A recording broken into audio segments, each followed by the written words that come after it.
अगर आपको डिलीवरेंस चाहिए, अभी ध्यान से सुनना, आपके कॉन्शियस में, आपके दिमाग में, आपके दिल में ये बात हमेशा होनी चाहिए कि परमेश्वर मुझे देख रहा है। मैंने प्रैक्टिकली अपनी लाइफ में, लोगों की लाइफ में और दूसरे लोगों की लाइफ में और बाइबल के जो कैरेक्टर हैं उनकी जिंदगी में देखा है, उन्हीं लोगों ने डिलीवरेंस पाई है, छुटकारा पाया है, जिन लोगों के दिमाग में ये था कि परमेश्वर मुझे देख रहा है और सुन रहा है। आप चोरी कर रहे हैं, वो आपको देख रहे हैं। आप व्यभिचार कर रहे हैं, वो आपको देख रहे हैं। बाइबल कहती है यहोवा की आंखें नित धर्मी को देखती हैं और यहोवा की पलकें नित धर्मी को जांचती रहती हैं। हर वक्त परमेश्वर आपको जांचता है। आपकी स्पिरिचुअल लाइफ का हाल क्या है, आपकी विश्वासी जिंदगी कैसी है, आप कैसी जिंदगी जी रहे हैं, आपका विश्वास कैसा है, आपकी प्रेयर कैसी है, वो हर एक चीज को आपकी नोटिस कर रहे हैं। आप जितना परमेश्वर को इज्जत देंगे, जितना परमेश्वर का ऑनर करेंगे, उतना ही वो आपको डिलीवर करेगा। वो डिलीवरेंस जो आपके फाइनेंस की है, आपकी फैमिली की है, आपके बच्चों की है। परमेश्वर ने कहा अगर तू मेरे वचन की इज्जत करेगा,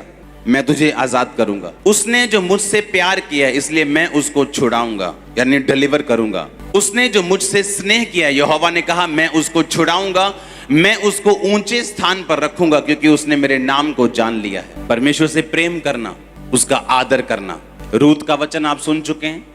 संडे अगर आपने नहीं सुना, संडे मॉर्निंग का और इवनिंग का आप इंटरनेट पे जाके सुनेंगे, ताकि डिलीवरेंस का कोई भी वचन आप मिस नहीं करेंगे, क्योंकि ये आपकी लाइफ का मसला है, मामला है। आपके परिवार की डिलीवरेंस आपकी आत्मिक जिंदगी के साथ जुड़ी हुई। परमेश्वर ने यहोशू से कहा, यहोशू तुम मेरे साथ चलना, व्यवस्था की पुस्तक से एक भी बात इधर उधर नहीं करना, क्योंकि जो ये लोग कनान में जाएंगे वो तेरी ही विश्वास योग्यता जो तुम मेरे साथ रखेगा उसके अनुसार जाएंगे। यानी इनकी सफलता भी तेरी लीडिंग पर निर्भर करती है और तेरी अगुवाई मेरे साथ वफादारी के ऊपर निर्भर करती है। आपके परिवार के डिलीवरेंस भी आप पे निर्भर करती है कई बार, यहां तक कि आपके नगर की, आपके शहर के डिलीवरेंस भी आपके साथ जो परमेश्वर का संबंध है उस चीज पे निर्भर करती है। आज आपको ये बात ध्यान रखनी है, डिलीवरेंस एक बड़ा मसला है, ये छोटा मसला नहीं। डिलीवरेंस लोगों से, अनफ्रूटफुल लोगों से जो आपके लाइफ में हैं, आपकी मिनिस्ट्री में बैठे हैं, आपके रिश्तेदारी में बैठे हैं, आपको खींचने वाले, आप पर भार, लेकिन आपको उनको उठाना पड़ता है।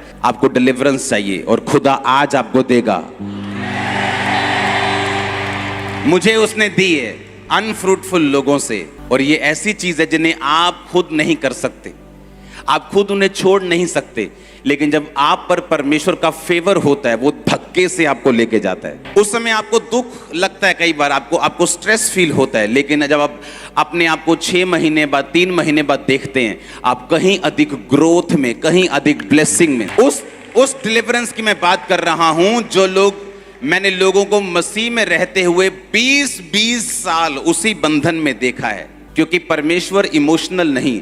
अगर जिस लेवल के डिलीवरेंस वो आपको देना चाहता है, उस लेवल की समझ और उस लेवल का प्रार्थना, उस लेवल की वो स्पिरिचुअल नॉलेज भी आपकी जिंदगी में होनी चाहिए। यीशु मसीह के बाद जो चुना गया सेवक था अगुवा होने के लिए चेलों का, वो कौन था? यहूदा इस्करियोती। पर बना कौन? पतरस। था कौन? क्योंकि उसका वचन था, याकूब की पुस्तक 48, याकूब के उस निर्गमन के 48 में जब याकूब ने कहा था कि यहूदा वो अगुवाई करेगा। ठीक था, जब परमेश्वर ने पूछा कि तू मुझे क्या समझता है, उसने कहा तू जीवते परमेश्वर का बेटा मसीह है। बाकी चेले जो लोगों की बात भी सुनते थे कि लोग क्या कहते हैं, वो कहते थे कुछ तुझे ये कहते हैं, कुछ तुझे वो कहते हैं, कुछ तुझे ये कहते हैं। उसने कहा नहीं, तुम क्या समझते हो? पतरस कहता तू जीवते परमेश्वर का बेटा मसीह है। परमेश्वर ने कहा इस बात के कारण मैं कलीसिया किस पे बनाऊंगा? तुझ पे। अधोलोक के फाटक तुझ पे प्रबल नहीं होंगे। आमीन। इसका मतलब क्या? इसका मतलब पतरस की स्पिरिचुअल जो नॉलेज थी, जो लेवल था, इस टाइप का चला गया था कि उसने परमेश्वर से वो बातों को, वो डिलीवरेंस को ले लिया। कई बार आप वो डिलीवरेंस चाहते हैं लेकिन आपका वो लेवल नहीं। इसलिए परमेश्वर दाऊद को कितने साल उसने जंगल में रखा कि जब इसकी परीक्षा हो तो ये पास हो सके। यहूदा गोत्र का राजा बनाने के बाद भी 7.5 साल वो उसी का राजा रहा, इजराइल का राजा नहीं बन पाया, क्योंकि उस डिलीवरेंस के लिए उसे एक नए नॉलेज की, नई रेवलेशन की जरूरत थी। आमीन। वो डिलीवरेंस जो आपके फाइनेंस की है, आपकी फैमिली की है, आपके बच्चों की है, वो जो आपको एक नेक्स्ट लेवल पे ले जाती है, जिसके लिए आप सोचते हैं कि मैं वहां हूं, काश मैं वहां जाऊं, मेरी फैमिली में भी ऐसा हो, मेरे घर पे भी ऐसा हो, मेरा फाइनेंस का लेवल भी ऐसा हो, वही डिलीवरेंस के लिए मैं आपको इन 7 हफ्तों में तैयार करूंगा। आमीन। यूहन्ना 20 उसकी 24 से 28 आयत तक मैं पढ़ूंगा। परंतु 12 में से एक अर्थात थोमा जो दिदुमुस कहलाता है, जब यीशु आया तो उनके साथ ना था। जब अन्य चेले उससे कहने लगे हमने प्रभु को देखा है, तब उसने उनसे कहा जब तक मैं उसके हाथों में कीलों के छेद ना देख लूं और कीलों के छेदों में अपनी उंगली ना डाल दूं, उसके पंजर में अपना हाथ ना डाल दूं, तब तक मैं विश्वास नहीं करूंगा। 8 दिन के बाद वो चेले फिर घर के भीतर थे और थोमा उनके साथ था और द्वार बंद थे। तब यीशु आया और उनके बीच में खड़े होकर कहा तुम्हें शांति मिले। तब उसने थोमा से कहा अपनी उंगली यहाँ लाकर मेरे हाथों को देख और अपना हाथ लाकर मेरे पंजर में डाल और अविश्वासी नहीं परंतु विश्वासी हो। ये सुन थोमा ने उत्तर दिया हे मेरे प्रभु, हे मेरे परमेश्वर। सब बोलो आमीन। यीशु ने कहा तूने मुझे देखा इसलिए विश्वास किया, धन्य वो हैं जिन्होंने बिना देखे विश्वास किया। अगली आयत पढ़ेंगे लूका 22 उसकी 54 से 61 आयत को। ये लूका का यूहन्ना पढ़ेंगे 24 से 29 और लूका 54 से 61 आप नोट करेंगे। इसको इंटरनेट पे सही करो अपने वचन को जो आपने लिखा है। लूका 22 से 24 से 61 आयत। ये उस टाइम का जिक्र है जब पतरस को परमेश्वर ने कहा था कि आज रात 3 बार तू मेरा क्या कर देगा, इनकार कर देगा। और बड़ी हैरानी की बात है, पतरस ने जब पहली बार इनकार किया, दूसरी बार इनकार किया और जब तीसरी बार इनकार किया। 59 आयत अपनी स्क्रीन पे अगर है आपके पास तो सही निकालना। हाँ, फिर थोड़ी देर के बाद किसी ने पतरस को देखकर कहा तू भी उन्हीं चेलों में से है। पतरस ने कहा हे मनुष्य मैं नहीं हूं। कोई घंटे भर बाद एक और मनुष्य दृढ़ता से कहने लगा निश्चय ये उनके साथ था क्योंकि ये गलीली है। पतरस ने कहा हे मनुष्य मैं नहीं जानता तू क्या कहता है। वह कह ही रहा था तुरंत मुर्गे ने बांग दी। तब प्रभु ने घूम के पतरस की ओर देखा और पतरस को प्रभु की वह बात याद आई जो उसने कही थी आज मुर्गे के बांग देने से पहले तू 3 बार मेरा इनकार करेगा। परमेश्वर यहां है मान लो। हाँ,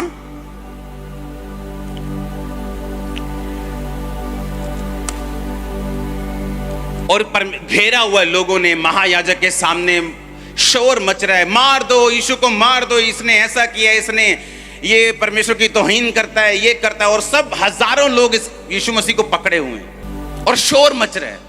और पतरस वो खड़ा है पीछे, कोई जाना खड़ा हो जाए पीछे से। वो येलो टी शर्ट है एक भाई पीछे, मुझे यहीं से दिख रहा है, येलो सी लेमन सी टी शर्ट डाली। खड़े हो जाओ 1 सेकंड के लिए सिर्फ, नहीं बैठ जाओ, वो पीछे मान लो वो बैठ जाओ वो पीछे। हाँ वो पीछे दिखाओ जूम करके, वो पीछे जूम आउट करो, देखो कितनी दूर है वो। जूम आउट करो। हाँ अब देखो, सुनो मेरी बात। वहां पतरस खड़ा है, सुनो मेरी बात ध्यान से। पतरस कहां खड़ा है? वो पीछे, और यीशु मसीह यहां है। और यीशु मसीह पे आरोप लग रहे हैं कि तूने ये किया, तूने वो किया, तूने ऐसा कर दिया। शोर मच रहा है। मतलब यहां भी अगर आप आपस में बात कर रहे हो तो इसको सुन नहीं सकता इस आदमी को। लेकिन बाइबल कहती जब पतरस ने तीसरी बार इनकार किया और यीशु मसीह को यहां बांधा हुआ इस तरह से, और ऐसे लोग खड़े हैं, लोगों हजारों लाखों लोग यीशु मसीह पे तोहमत लगा रहे हैं, यीशु मसीह चुप है और शोर मचा हुआ है। अगर वर्शिप चल रही हो और आप में से कोई बात कर रहा हो तो सुनता है क्या? और जैसे ही पतरस ने तीसरी बार इनकार किया, बाइबल कहती है यीशु मसीह ने घूम कर उसे देखा। सुनो, खड़े हो जाओ भाई। कैसे देखा? यीशु मसीह ने ऐसे घूमा। इतने लोग खड़े हैं, इतने हजारों लोग परमेश्वर को के पास खड़े हैं, कोई थप्पड़ मार रहा है, कोई टॉर्चर कर रहा है, और यीशु मसीह घूम कर ऐसे पतरस की ओर देखते हैं। और पतरस को मालूम हो जाता है कि अब मैं तीसरी बार इनकार कर चुका हूं, और पतरस रोने लगता है बाइबल कहती। और उसे परमेश्वर की बात याद आती है कि आज मुर्गे के बांग देने के पहले तू 3 बार मुझसे मुकर चुका होगा। अब जो पतरस कर रहा था बाहर, वो यीशु मसीह को मालूम था। थोमा कहता कि चेले कहते ओए तू किथे सीगा? मैं बाहर गया। कहते यीशु मसीह आए सी साडे विच। कहता मैं नहीं मानता। नहीं वो जी उठे। कहता मैं नहीं मानता। कहता अगर मुझे यकीन दिलवाना है तो पहले मैं वो जो नेजा जहां मारा था वहां उंगली डालूंगा, हाथ पर जो छेद है वहां उंगली डालूंगा, फिर बिलीव करूंगा कि वो जी उठा है। क्या वहां पे यीशु मसीह थे? जब थोमा ये बात कर रहा था, क्या वहां परमेश्वर मौजूद थे फिजिकली? क्योंकि जब वो चेलों को दिखाई दिए वो वहां से चले गए, और जब वो चले गए तो थोमा वापस आया, और थोमा क्या कहता है कि मुझे नहीं यकीन, अगर मुझे यकीन दिलवाना है तो परमेश्वर मेरे सामने आए और मैं उसके हाथ और पांव में उंगली डाल के देखूंगा। और बाइबल कहती थोड़े दिन बाद यीशु मसीह प्रकट हुए थोमा के पास, और थोमा को बोला ये ले डाल ले उंगली, और ये ले डाल। सुनो मेरी बात। और परमेश्वर ने कहा अविश्वासी नहीं पर विश्वासी हो। अब सुनो मेरी बात। मैंने अपनी लाइफ में ये नोटिस किया है, अगर आपको डिलीवरेंस चाहिए, अब ध्यान से सुनना, आपके कॉन्शियस में, आपके दिमाग में, आपके दिल में ये बात हमेशा होनी चाहिए कि परमेश्वर मुझे देख रहे हैं।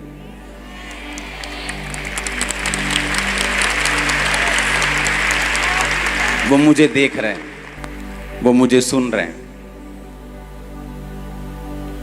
एवरी टाइम आपके खाते, नहाते, देखते, सोते, पहनते, भागते, बेचते, बहन जी कुरकुरे ले लो, बेचते, कोल्ड ड्रिंक बेचते, मकान बनाते, मकान खाते, कुछ भी कर लो, हर टाइम आपके माइंड में ये कॉन्शियसनेस होनी चाहिए परमेश्वर मुझे देख और सुन रहे हैं।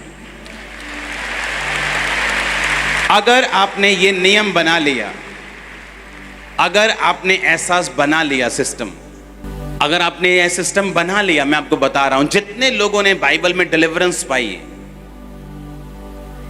बड़ी डिलीवरेंस की मैं बात कर रहा हूं, जैसे यूसुफ ने पाई जब वो जेल में था।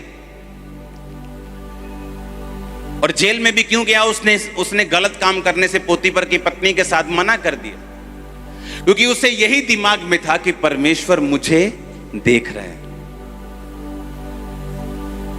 वहां कॉम्प्रोमाइज करता तो घर का हेड नौकर पहले से ही था, अब पैसा भी आता, उसकी वाइफ भी थी, आराम से वो अपनी जिंदगी बिता सकता था। लेकिन उसे मालूम था कि जिस स्थान को परमेश्वर ने मेरे लिए मसा किया है, मैं उस स्थान तक नहीं पहुंच सकता अगर मैं इस दुविधा में फंस जाऊंगा तो। रिपीट कम करो। आमीन। आप मेरी बात समझ रहे कि नहीं?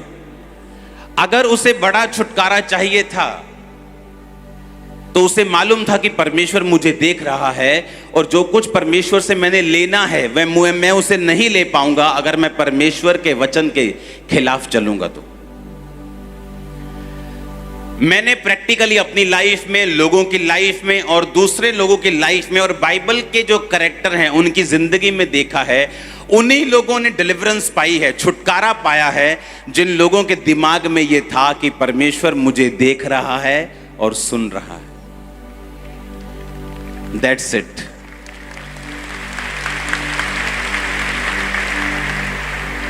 आप चोरी कर रहे हैं वो आपको देख रहे हैं, आप व्यभिचार कर रहे हैं वो आपको देख रहे हैं। वो वहां पे मौजूद नहीं था, उसने कहा नहीं नहीं मैं नहीं मानता यीशु मसीह आए थे, मुझे तो तभी यकीन। मुर्दे जीवित करने के बाद, लंगड़े चलाने के बाद, इतना कुछ देखने के बाद भी वो अविश्वासी था। इमेजिन करो। और यीशु मसीह ने फिर उससे कहा, जब यीशु मसीह प्रकट हुए तो यीशु मसीह ने कहा ये ले थोमा, मैं आ गया हूं, अब विश्वासी बन, अविश्वासी नहीं। परंतु धन्य वो जिन्होंने बिना देखे विश्वास किया। इसका मतलब जब थोमा ये बात कर रहा था, परमेश्वर वहां मौजूद थे कि नहीं थे? इसका मतलब जब पतरस 3 बार इनकार कर रहा था और उसे लगता था कि परमेश्वर तो बहुत दूर खड़े हैं, वो तो 500 फुट दूर है, इतने शोर में, और इतने शोर में जब उसने तीसरी बार इनकार किया, यीशु मसीह ने स्पेशल घूम के उसे ऐसे देखा पीछे, और उसे मालूम था कि वो सुन रहे हैं। उसे घूम कर स्पेशल देखा परमेश्वर ने। जहां चिल्लाहट सुनाई नहीं दे पा रही, जैसे ही मुर्गे ने कहीं बाहर बांग दी तो यीशु मसीह ने घूम के पतरस की ओर देखा। जब हम अपने घर में हैं, अपने काम में हैं, अपने बिजनेस में हैं, जब हमें लगता है कि शारीरिक रूप में परमेश्वर वहां मौजूद नहीं और ना वो महसूस किया जाने वाला है, क्योंकि परमेश्वर की हुजूरी कभी भी महसूस नहीं होती। पावर महसूस होती है, हुजूरी नहीं। जो आप चर्च में महसूस करते हैं वो पावर है परमेश्वर की।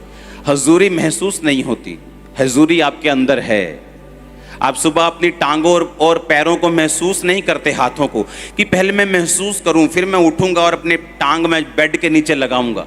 आपको मालूम है ये आपके साथ हैं, परमेश्वर आपके साथ है। वैसे ही महसूस करने की जरूरत नहीं।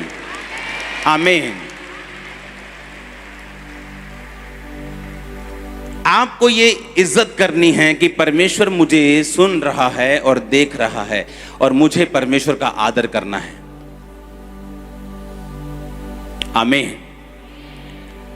जब आप इस मेंटालिटी के साथ चलेंगे कि परमेश्वर मुझे देख रहा है, मुझे सुन रहे हैं हर टाइम, मेरे अविश्वास की बातों को भी वो सुन रहे हैं, मेरे विश्वास की बातों को भी वो सुन रहे हैं, मेरे शक की बातों को भी वो सुन रहे हैं, और जो मैं विश्वास की बात कर रहा हूं उसको भी वो सुन रहे हैं। वो जो निंदा, वो चुगली जो आप दूसरों की कर रहे हैं उसको भी वो सुन रहे हैं।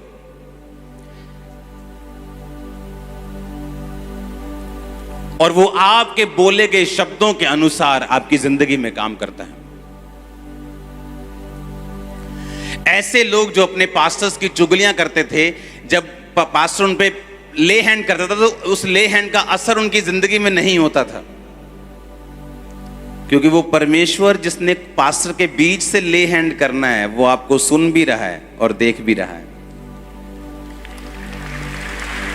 हालेलुया।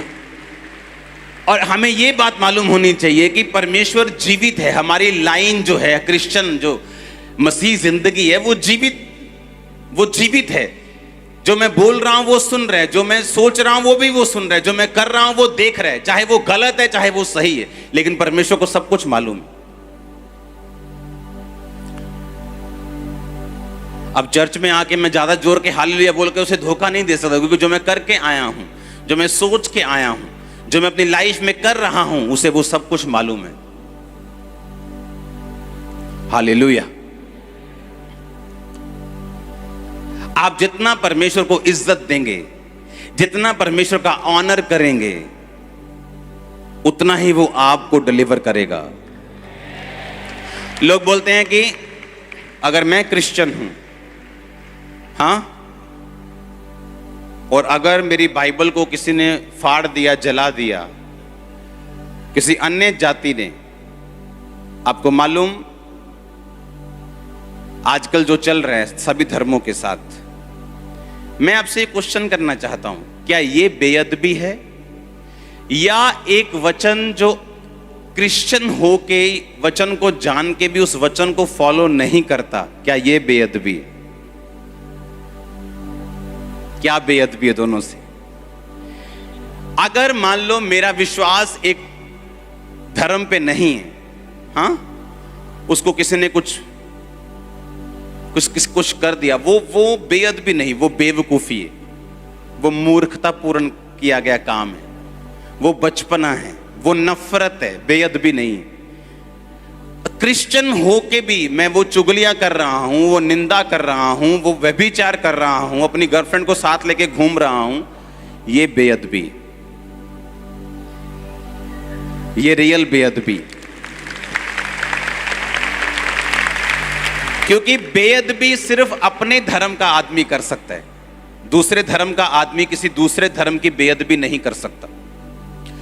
अगर वो करता है वो बेअदबी नहीं, वो मूर्खता पूर्वक किया गया काम, बेवकूफी, हाँ, वो बचपना है, वो उसके छोटे दिमाग की उपज है, जिससे वो जहां से वो निकला है वो दर्शाता है। वो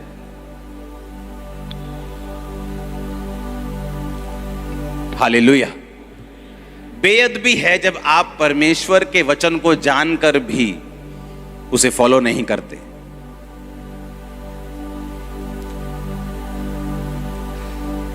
पतरस वहां खड़ा है, यीशु मसीह यहां खड़े, और 3 बार उसने इनकार किया, और तीसरी बार जैसे ही इनकार किया परमेश्वर घूम के उसे पीछे कितने फुट दूर देखते हैं। और पतरस हैरान हो जाता है कि यीशु मसीह तक मेरी आवाज तो पहुंच नहीं रही, यीशु मसीह मुझे देख कैसे रहे, पीछे की ओर मुड़ के कैसे मुझे उन्हें मालूम हो गया कि मुर्गे ने बांग दे दी और मैंने 3 बार इनकार कर दिया। यीशु मसीह तो आए थे शारीरिक रूप में, हमें दिखाया उसने कि यीशु मसीह ने कहा कि देखो मैं जीवित हूं, ये देखो मेरे हाथों और पांवों के छेद, ये देखो, उसमें शांति मिले। चेलों को बोल गए, चेले बड़े खुश थे जब चेलों ने बताया थोमा तू यहां नहीं था, यीशु मसीह आए थे। कह रहा मैं नहीं मानता। जब वो बोल रहा था तब भी यीशु मसीह वहीं पे थे। आप चल रहे हैं वो तब भी वहीं पे हैं, आप गाड़ी में बैठे हैं तब भी वो वहीं पे हैं, आप जब फोन पर किसी से झूठ बोल रहे हैं वो तब भी वहीं पे हैं।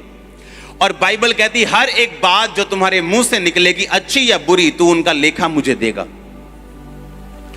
एक बड़ी डिलीवरेंस को हासिल करने के लिए आपके दिमाग में हमेशा यह होना चाहिए कि परमेश्वर मुझे देख रहे हैं और मुझे सुन रहे हैं। और लगातार सुनो मेरी बात, ये 7 हफ्ते लगातार अपने वचन को नोट करना है और इसे बार बार सुनना है। आप बंधन में नहीं रह सकते अगर इस वर्ड को आप फॉलो करेंगे तो। यह पॉसिबल नहीं। वो आपके परिवार का हो, आपके फाइनेंस का हो, शरीर का हो, बीमारी का हो, वो माइंड का हो, डिप्रेशन का हो, वो इंसानों का हो, वो बॉस का हो, वो स्टाफ का हो, कोई भी हो, आपकी लाइफ से गिर जाएगा, झड़ जाएगा यीशु के नाम में।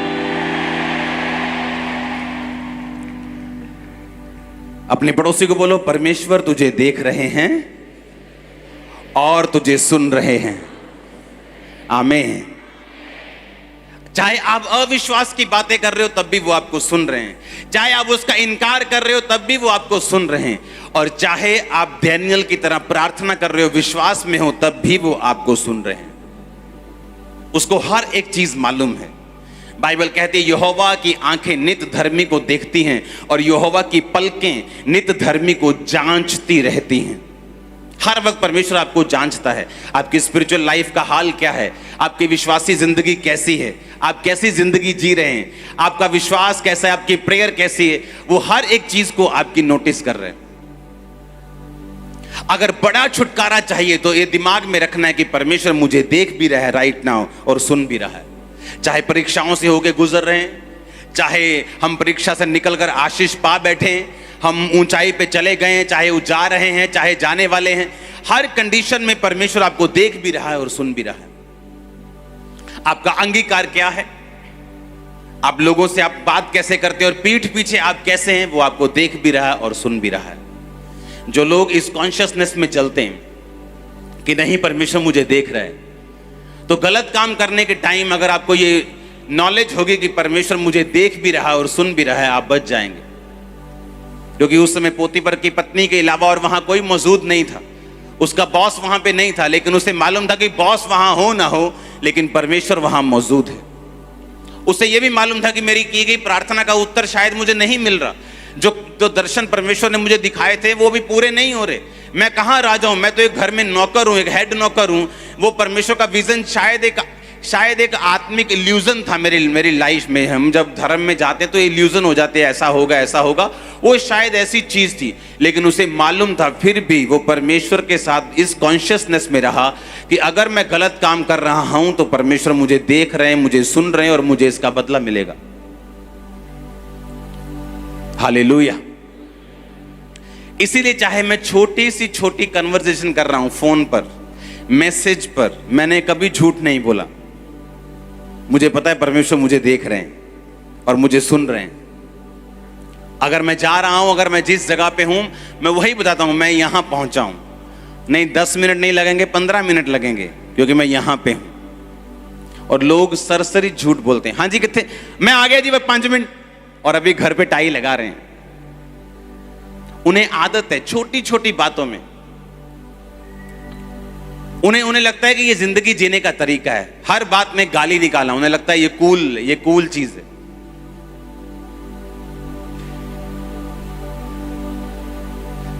और परमेश्वर आपको ट्रेनिंग देगा, उसका आत्मा आपको ट्रेनिंग देगा कि अपनी लाइफ में, फैमिली में, हाउस होल्ड की चीज़ों में, रोज घरेलू चीज़ों में, अपने बिजनेस में किस तरह से आपने बिना झूठ और इस कॉन्शियसनेस से चलना है कि परमेश्वर मुझे देख भी रहे हैं और सुन भी रहे हैं। और जब ये प्रैक्टिस करनी आपको आ गई, आपको परमेश्वर प्रैक्टिस करवाएगा, पवित्र आत्मा से जब आप मांगेंगे वो आपकी मदद करेगा कि आप इस हिसाब से चल सके कि परमेश्वर आपको देख रहा है, वो सुन रहा है। तो होता क्या है, जब आप इस कॉन्शियसनेस में, इस दिमाग से, इस सोच से चलना शुरू होते हैं, परमेश्वर आपको डिलीवरेंस के लिए तैयार करता है। मैं आपको सच कह रहा हूं, एक परिवार जिसमें सब कुछ है, पैसा है, ताकत है, शोहरत है, लेकिन उसका एक ही बेटा अगर बिगड़ जाए तो उसे डिलीवरेंस की जरूरत है, और वो उनकी मानने के लिए तैयार नहीं। उसकी सोच अलग है, उसने अपनी सोच बना के रखी। अब उस चीज से अगर कोई आपको डिलीवर कर सकता है तो वो सिर्फ परमेश्वर है।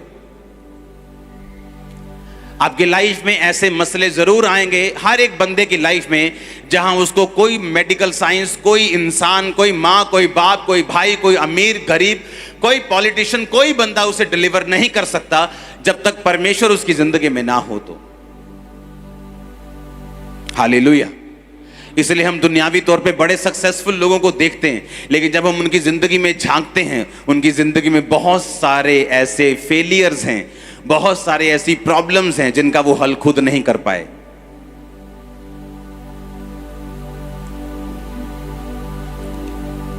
हालेलुया।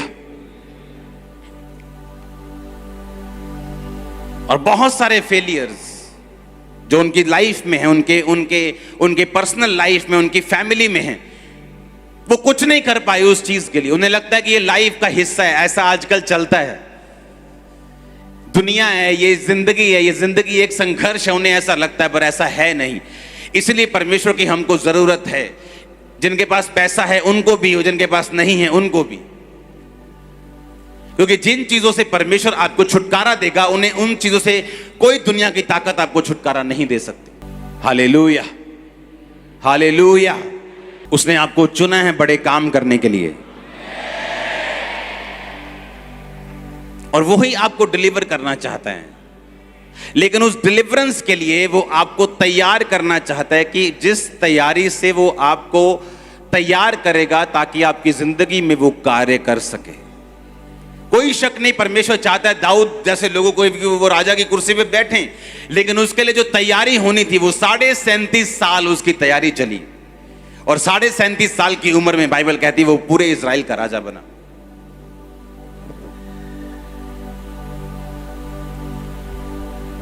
आमीन। अपने पड़ोसी को बोलो, परमेश्वर तुझे देख और सुन रहा है।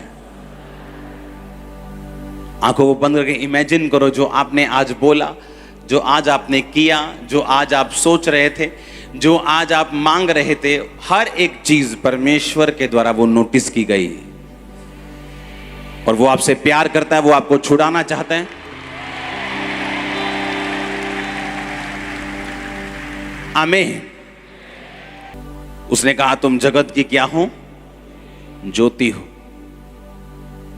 उसने तुमको अगुवा होने के लिए ठहराया, तुम्हें गाइड करने के लिए ठहराया, और वो ये चाहता है कि तुम्हें इस बात की पूरी नॉलेज, और तुम इस मैंने लोगों को देखा है, क्रिश्चियन हैं, वो चर्च भी आते हैं, प्रार्थना भी करते हैं, रोजे भी रखते हैं, बोते भी हैं, लेकिन इस कॉन्शियसनेस में नहीं जीते कि परमेश्वर मुझे हर समय देख रहा है और सुन रहा है। एवरी टाइम, रोज रात को सोते वक्त भी, मेरे को नहाते वक्त भी, मेरे को खाते वक्त भी, मेरे को पीते वक्त भी मुझे देख रहा है और सुन रहे हैं। एवरी टाइम, हर समय वो आपको देख रहा है और सुन रहा है।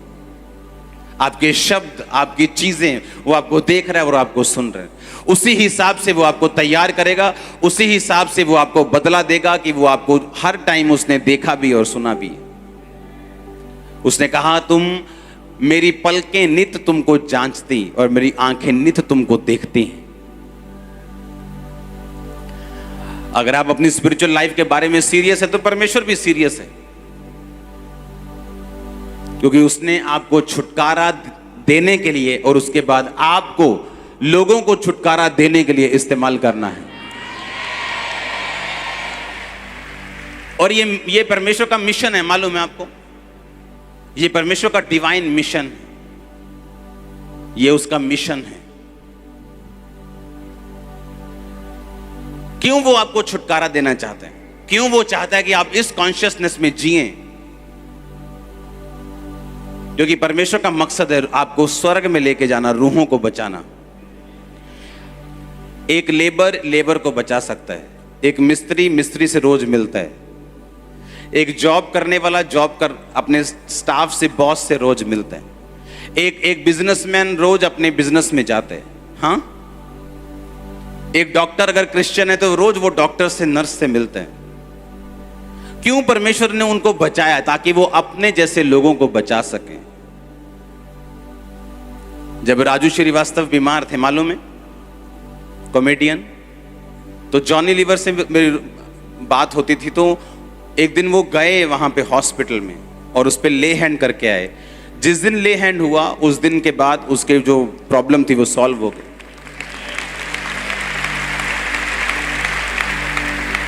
और परसों जब हम फोन पे थे तो मैंने उनको बोला, मैंने कहा चलो हम आज मिलके उन पे प्रेयर करते हैं हम।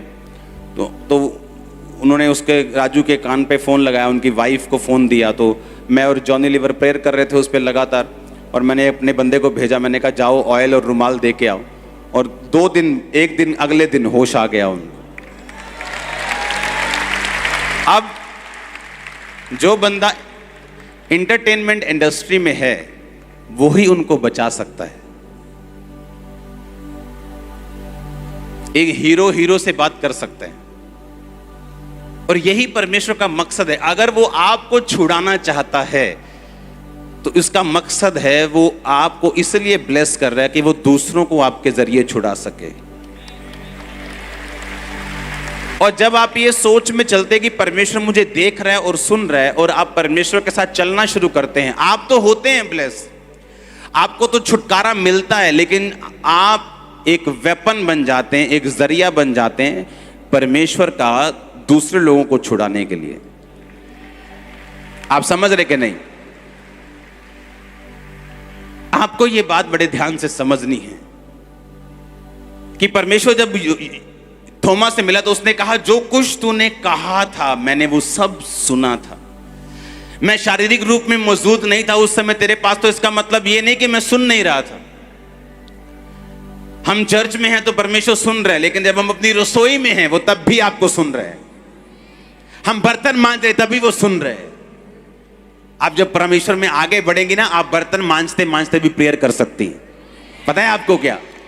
पोछा मारते मारते भी प्रेयर कर सकती हैं, काम पे प्रेयर कर सकती हैं। इसका मतलब ये नहीं हम अलग टाइम परमेश्वर को ना दें, हम अलग टाइम भी देंगे परमेश्वर को। लेकिन जब आपको ये बात की समझ आ जाती है कि परमेश्वर मेरे साथ है, वो मेरी सुन रहा है, मेरी नेगेटिव शब्दों को भी वो सुनता है, मेरे पॉजिटिव शब्दों को भी वो सुनता है, आप अलर्ट हो जाते हैं और परमेश्वर की प्रेजेंस आपके साथ चलना शुरू होती। क्योंकि आपको हर टाइम लगता है कि परमेश्वर मेरे साथ है, वो मुझे सुन रहे हैं, तो धीरे धीरे फिर वही आदत पक जाती है और आपको जो लगता रहता है वो हो जाता है, वो हर टाइम आपके साथ चलता है। ऐसी लाइफ में आपकी घटनाएं होंगी, ऐसे परमेश्वर काम करेगा जो आपने सोचे भी नहीं। जब आप इस कॉन्शियसनेस से चलेंगे, वो ऐसे आपकी जिंदगी में काम करेगा आपने सोचा तक नहीं होगा कि वो किस तरह से आपको किस तरह से डिलीवर कर रहा है, किस तरह से वो आपको अगले लेवल पे लेके जा रहा है। जो आपके साथ पॉसिबल नहीं था, जो आप नहीं कर सकते थे, आपके मित्र भी नहीं कर सकते थे आपके लिए, वो परमेश्वर ने किस तरह डिवाइन ईश्वरीय रीति के साथ आपकी जिंदगी में किया। इस सोच के साथ चलना कि परमेश्वर मुझे सुन रहा है, मुझे देख रहा है, हर टाइम एवरी टाइम जो कुछ परमेश्वर ने कहा है मैं उसे पूरा करूंगा। और असली बेअदबी क्या है? उसको जानकर भी उस काम को ना करना। दूसरी बातें बेवकूफी हैं। बाइबल को पटक देंगे तो वो तो वचन क्या है? वचन तो उसके मुंह से निकला है। बाइबल में तो मैंने छापा है, तुमने छापा है। तुम पंजाबी हो, तुमने पंजाबी में छाप दिया, बंगाली ने बंगाली में छाप दिया, इंग्लिश वाले ने इंग्लिश में छाप दिया, यहूदी ने इब्रानी में छाप दिया। लेकिन असली वचन क्या है? जो उसके मुंह से निकला है उसे पूरा करना इज्जत करना है। उसे गिराना, उसको बाइबल को जलाना बेवकूफी है, मूर्खता का काम है। लेकिन जो मुंह से निकला पूरा ना करना, ये असली बेअदबी है। आमीन। ये तो उसके मुंह से निकला है, इसे पूरा करना है, इसे फॉलो करना है। वो मेरे साथ है, वो मुझे देख भी रहा है और सुन भी रहा है हर टाइम। आप लो फील कर रहे हैं तब भी, आप हाई फील कर रहे हैं तब भी, आत्मा से भरा हुआ महसूस कर रहे हैं तब भी, अकेला महसूस कर रहे हैं तब भी, वो आपको देख भी रहा है और सुन भी रहा है हर टाइम। अगर आप इस दिमाग से चलेंगे तो कई बार आप बर्तन मांजते मांजते प्रेयर करेंगे कि परमेश्वर मैं चाहनी हूं, तभी पूरा हो जाएगा। वो बात मालूम आपको, तभी, राइट नाउ, तभी, क्योंकि आपको ये मालूम होगा कि परमेश्वर मेरे साथ और मेरी वो सुन रहे। आप जस्ट ड्राइव कर रहे हैं इस कॉन्शियसनेस के साथ कि परमेश्वर मेरे साथ है और मुझे सुन रहा है और मुझे देख रहा है। फिर जो स्कूटरी पे लड़की गई है, आप उसको फॉलो नहीं करेंगे। आपको मालूम है बाजू में यीशु मसीह बैठे हैं, हालेलुया। आप उसे फॉलो नहीं करेंगे। फिर फॉलो करने के बाद, ओए की देखदा तू? नहीं, मैं सूट देखदा ही, मैं लेके देना ना अपनी भैन, मैं सूट देखदा सी। हालेलुया। अगर आपको मालूम है यीशु मसीह आपके साथ बैठे हैं, वो आपको देख रहे हैं और सुन रहे हैं, आप बचे रहेंगे। और अगर आप बचे रहे तो परमेश्वर एक कैपेबल आदमी, एक सफल स्पिरिचुअल आदमी, उसको एक लेवल पे कभी नहीं रखते। उसकी बरकतें हमेशा बढ़ती हैं। आपकी कंपनी में बहुत सारी जॉब्स हैं।